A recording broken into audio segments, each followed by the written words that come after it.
watch this, about 1200 people will have been added to our population. Breathing the same oxygen, sharing the same space and creating more and more greenhouse gases. Myself, Mohana Sundari B, take the privilege to invite everyone to the occasion on the World Population Day. World Population Day is celebrated on 11th of July every year to raise the awareness of population issue which is rising all around the world. The tremendous growth in world population has been led to scarcity of resources.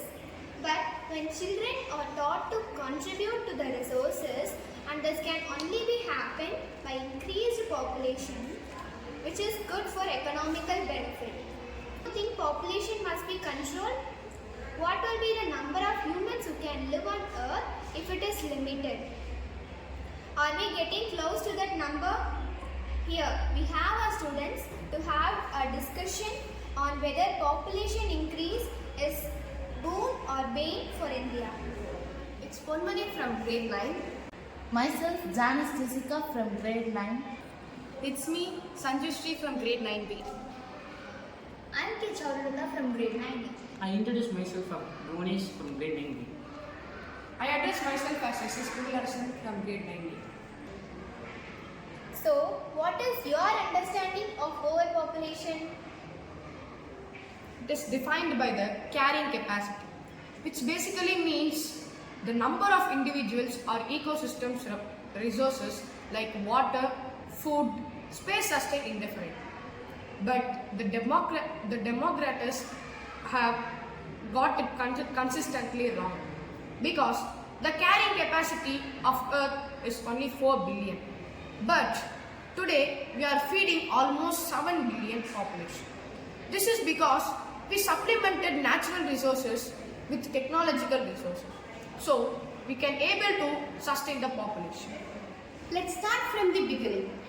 When more people around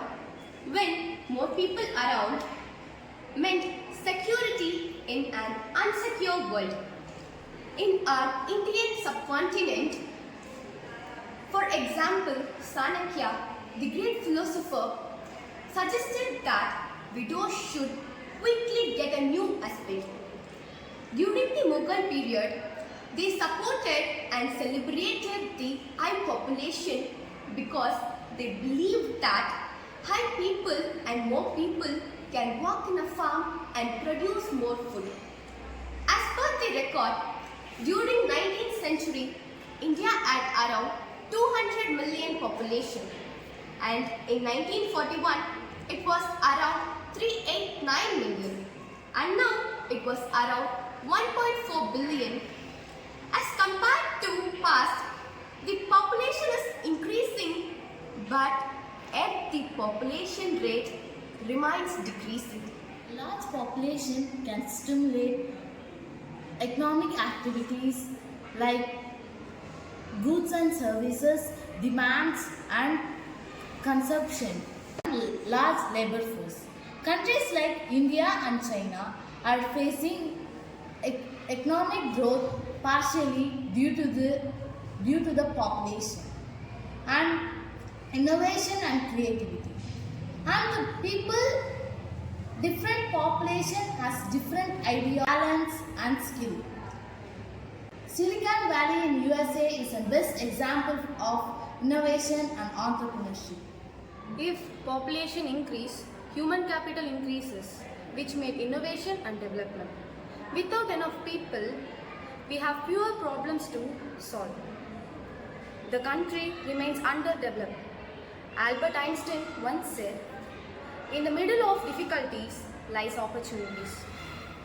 So, population increase, human capital increases, which make innovations, which help the country to develop. If the population increase, then there should be development in that country. Do you think that India is developing? Yes. Yeah, absolutely. The growth of India in past 2 decades make a remarkable progress in reducing extreme poverty. Between 1977 to 2014, the half shared population is living in extreme poverty. The poverty rate was 56% to 87.5%. In 2015 to 2020, the poverty rate was moderated.